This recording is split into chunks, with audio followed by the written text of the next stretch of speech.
Едно од крилата во Беса вчера одржа конгрес во Тетово и го избра Африм Гаши за претседател. Поделбата е очигледна, па битката за правниот континуитет на партијата ќе продолжи.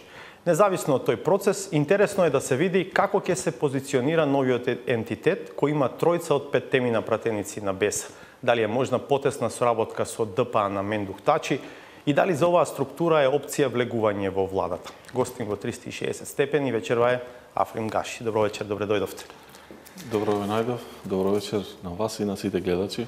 Мирам Рама и фалимдерит për ftesën. Господине Гаши, и вие и крилото предводено од Билелка сами тврдите дека сте легитимни представници на тоа што беше или е движењето Беса, но настрана од легитимитетот е легалитетот, па во случај да изгубите правната, легалната битка, битката на суд, дали ќе формирате нова партија и како ќе се вика таа? Po kështu, ju faleminderit edhe njerë për ftesën. Lëvizja Besa në vitin 2014, kur filloi etablimin e saj dhe hapat e parë në politik, ishte një subjekt që nuk kishte as vula, as brend të njohur, por dal nga dal me figurat e reja, me njerëzit që ne i ftuam të bëhen pjesë e kësaj ideje, këtij koncepti. Pas 2-3 viteve, ajo u shndrua në një organizatë serioze politike. Се согласувам, битката за брендот не е неважна битка, така е. А кој е тоа воведот кој што го правите? Jo, patjetër, ajo është pjesë shumë e rëndësishme e jona dhe për shkak se identiteti i asaj lëvizje ka buruar në kokët e disa njerëzve dhe është shpërndarë prej tyre dhe shumë është me rëndësi një punë që ti e lind, e kultivon, e rrit, që ajo të mbetet pronë dhe identifikimi i yti. Dhe ato njerëz që ishin dje në kongresin e Lëvizjes Besa, ata njerëz duan të identifikohen me atë emër. Dhe ne do të bëjmë çmos që ta fitojmë këtë betejë. Avokatët tonë, e drejta është në anën tonë. Ne jemi të bindur se e vërteta dhe drejtësia është me ne, por megjithatë do të pranojmë çdo vendim të gjykatës. Nëse vendimi... Што ако еве изгубите таа битка на суд, што ќе правите? Ќе формирате засебен ентитет, велам, како ќе се вика тој тогаш? Me siguri jeni në dieni se sot po flasim vetëm një ditë pas kongresit dhe ende nuk janë themeluar gjitha organet. Për mua shumë me rëndësi, si kryetari i Lëvizjes Besa, të jem shumë i kujdesshëm që çdo vendim që e marrim, ajo të para se gjithash tjetë i përkrahur nga organet e Besës, kryesia dhe kuvendi qendror. Çdo sfidë që do të na vijë në të ardhmen, qoftë me çështjen e legalitetit të brendit Lëvizjes Besa, ne do duhet ta diskutojmë brenda strukturave dhe të marrim një vendim. Edhe pse unë jam i parë... Но не исклучувате формализирање на нов субјект ако бидете доведени во таква ситуација? Po, nuk përjashtohet. Ne rrugtimin ton, idenë ton, konceptin ton, parimet tona nuk ndalemi prej kësaj rruge, pavarësisht se me çfarë emri. Ne mendojmë se para se gjithash legaliteti, legitimiteti është më i rëndësishëm se legaliteti dhe identiteti, koncepti, ideja dhe njerëzit që e përfaqësojnë këtë ide janë shumë më të rëndësishëm se emri, por do ta zhvillojmë betejën me aq sa mundemi në të gjitha frontet. Што ќе се случува со пратеничката група? Вие повеќе пати изјавувате дека таа е единствена, но факт е дека со вас се тројца, или еве заедно со вас имате тројца пратеници кои што се дел од оваа структура на Беса. Каква ќе биде судбината на пратеничката група? Deri në momentin kur nuk do të ketë vendim të gjykatës dhe derisa ndonjë deputet i prej këtyre 5 deputetëve nuk ndjehet se është pjesë e atij subjekti, ne do të mbetemi si 5 deputet, si grup parlamentar. Në momentin që do të ketë ndonjë subjekt tjetër, atëherë i mbetet secilit individualisht të definohet a do të mbetet në Lëvizjen Besa apo do të bëhet pjesë e ndonjë subjekti tjetër. Впечатливо беше присуството на председателот на ДПА Мендух Тачи на вчерашниот ваш собир, па веќе се плетат приказни за тоа дека ова е вовет во можни нови чекори и во парламентот. ДПА има 20 пратеници, вие тројца, па ако следи ваква судбина за каква што зборуваме, тогаш 3+2 са 5 и тоа е рамно на доволно за нова пратеничка група. Дали такви опции се во игра? Nuk ka të vërtet asgjë nga ajo që përflitet, e kam dëgjuar edhe unë, por në këtë nuk ka asgjë të vërtet. Spaku unë nuk jam në dieni për këto gjëra. Ajo që është me rëndësi, se në kongresin e djeshëm kanë qenë të ftuar përfaqësues të gjitha partive politike në vend, ka qenë edhe nënkryetari i Aleancës, me një delegacion Aleanca për shqiptarët, kanë qenë 2 nënkryetaret e Partisë Demokratike Turke, dhe do të doja që nuk është mirë që edhe musafirët tjerë bjen në hije e kryetarit PD-s që erdhi edhe ai në kongres. Për neve ka qenë nder për secili musafir që na ka vizituar. Por matematika të tilla për momentin nuk bëhet. Ne jemi të interesuar që Lëvizja Besa të rimëkëmbet pas kësaj goditje që na nxeti. Për neve është me rëndësi ta marrim veten, ta përveç legitimitetit, ta fitojmë edhe legalitetin dhe ta vazhdojmë rrugtimin ton politik. Овие информации за наводна можна публичка соработка со ДПА на Тачи се поврзани и со информациите дека се водат веќе преговори за евентуално влегување во владата, како дел од владачкото мнозинство во парламентот. Точно е тоа? Сте имали средби со Заев на таа тема во последните недели?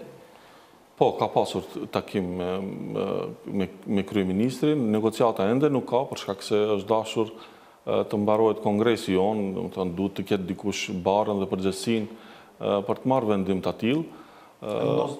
Велите преговори немаше, но предпоставам дека една од темите била и ова за кое што ве прашувам. Po.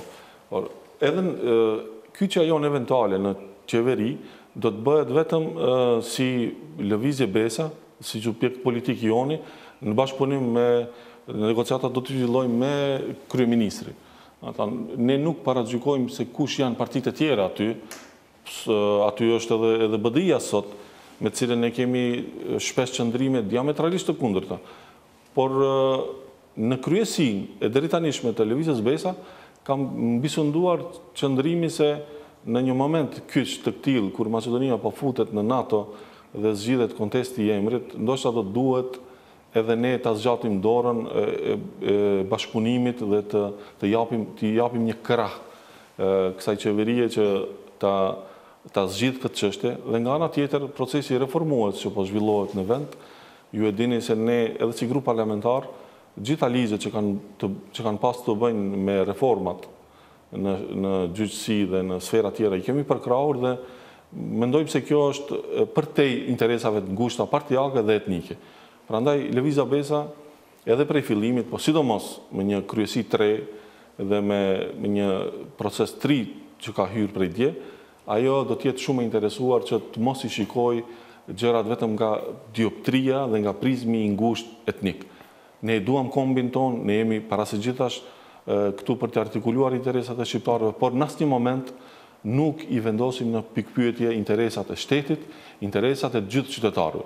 Për neve është me rëndësi që Maqedonia të hecë sa më shpejt rrugës e integrimit euroatlantik dhe që sa më shpejt të japë shenja të një zhvillimit ekonomik dhe të mirëqenjes së qytetarëve. Дали овој ваш став сега е на некој начин признание дека дефинитивно сгрешивте со тоа што не влеговте во владината коалиција на самиот почеток? Nuk mendoj se kemi gabuar. Në atë moment, kontekstin në cilin kemi qenë atëherë, mendoj se ka qenë hap i duhur dhe ashtu kanë vendosur shumica e organeve. Unë jam gjithmonë do të jem në anën e shumicës, qoftë nesër edhe si kryetare dhe shumica në kryesi dhe në Këshill Qendror, nëse vendosin kundër asaj që unë mendoj që do duhet të përkrahet gjithmonë shumica. На што претендирате кога зборувате за потенцијално членство во владата на министерски места, заменички, директорски, стигнати сте до таму во разговорите? Jo, nuk është me rëndësi. Ne edhe herën e parë kur kemi negociuar me LSDM-n për futjen në qeveri, nuk ka qenë kjo temë e bisedimeve. Edhe tash, nëse futemi në proces të negociimit, besoni se çështja elementare jonë është atë që ceka integrimi i vendit në NATO dhe zgjidhja e kontestit të emrit. Каква е вашата оценка за перформансот на владата досега? Si deputet, mund të them se është shfaqur një kulturë tjetër e komunikimit, ka pasur disa shenja pozitive, gatishmëria që të futemi në zgjidhje të problemeve kyçe, siç është rasti me zgjidhjen e marrëveshjes me Bullgarinë, futja në negociata serioze për zgjidhjen e kontestit të emrit. Këto 2-3 hapa kanë qenë shumë të guximshëm dhe ne i kemi përkrahur këto hapa. Performancat e tjera mendoj që ndoshta është ende herët të vlerësohet, sidomos aspekti ekonomik i përmirësimit të jetës qytetarëve. Në këtë drejtim, feedbacku edhe përshtypja ime është se nuk kemi ndonjë përmirësim të dukshëm, por ndoshta është ende herët dhe prandaj edhe ne si Lëvizje Besa në programin e ri e kemi vendosur këtë si prioritet tonë. Ne do të flasim mbi të gjitha për zhvillimin ekonomik të vendit, për mirëqenien e qytetarëve, sepse i kemi qytetarët, një pjesë të madhe të tyre që jetojnë në prag të varfërisë, disa në varfëri të thellë, shumë të ri na ikin, po na ik truri, po na ikin kuadrot e reja, dhe unë mendoj se kjo nuk është një ardhmë e mirë për vendin. Do duhet bëjmë çmos që t'i ndalim të rit, ta ndalim kuadrin, kapacitetin, të përmirësojmë jetën e qytetarëve dhe pjesëmarrja jonë eventuale në qeveri edhe angazhimi jonë politik në të ardhmen do të jetë fokusuar mbi këtë dimenzion. Što mislite za ovo što se случува во парламентот? Неколку недели нема пленарна седница. Имате ли став околу законот за јазици, тие 35.000 амандмани кои што ги поднесе ВМРО ДПМН? Како ја оценувате состојбата во парламентот? Nuk mendoj se është hap i mirë, mendoj që çështjet të cilat duhet të zgjidhen në vend, duhet të zgjidhen sa më shpejt. Futja e problemeve nën tavolinë, ajo nuk i zgjidh ato, vetëm i zmadhon. Dhe mendoj që kjo është një prej problemeve më kronike që i kemi pasur si shtet. Po i kishim qasur problemeve nga një dimenzion që në momente që paraqitet një problem ta zgjidhim, sot ne do të ishim edhe në NATO dhe në BE dhe jeta e qytetarëve do të ishte tjetër. Prolongimi dhe moszgjidhja e problemeve na ka sjellur këtu ku jemi sot. Prandaj edhe çështja e ligjit të gjuhëve. Unë mendoj që nuk është zgjidhje, kemi thënë këtë edhe në kuvend.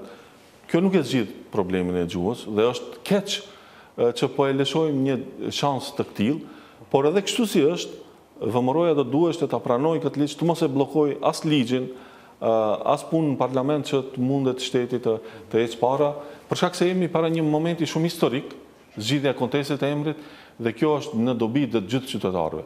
Unë mendoj se kur jemi në këtë situata, çdo entitet politik do duhet para së gjithash ta ketë interesin shtetëror të gjithë qytetarëve para atij partijak dhe grupor.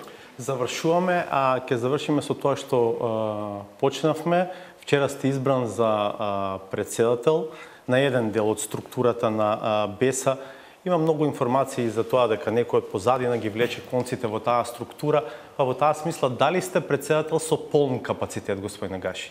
Shpekulimet e tilla ka pasur dhe do të ketë, por unë me përgjegjësinë më të lartë e them se organet e Besës, kryetari, kryesia dhe këshilli qendror gjithmonë, derisa jam unë kryetar aty, do t'i marrin vendimet. Askush prej jashtë nuk do të mundet të ndikojë që të ndryshojnë vendimet e Besës. Nga ana tjetër, dua t'ju përmirësoj se nuk është ajo pjesë e strukturës. Dje ka pasur në kongres mbi 545 delegat prej gjitha degëve, prej gjitha vendeve ku jetojnë shqiptarët. Ne kemi pasur një kongres dinjitos. Organizata politike e Lëvizja Besa është e kompletuar. Është evident problemi që kemi me pjesën tjetër, po ajo është tashmë një subjekt krejt tjetër. Ne pikë të vetme të përbashkët e kemi vetëm kontestin në gjyq. Asgjë të përbashkët nuk kemi me ata më. Janë ndarë rrugët tona, uroj që ne ta vazhdojmë rrugtimin ton politik, duke e implementuar dhe të folur për programin që e kemi miratuar dje, dhe subjektet e tjera do t'i trajtojmë sikur që do t'a trajtojmë edhe këtë pjesë të mbetur të Lëvizjes Besa. Me keqardhje. Благодарам што вечерова сте дел од 360 степени. Ju faleminderit shumë edhe juve.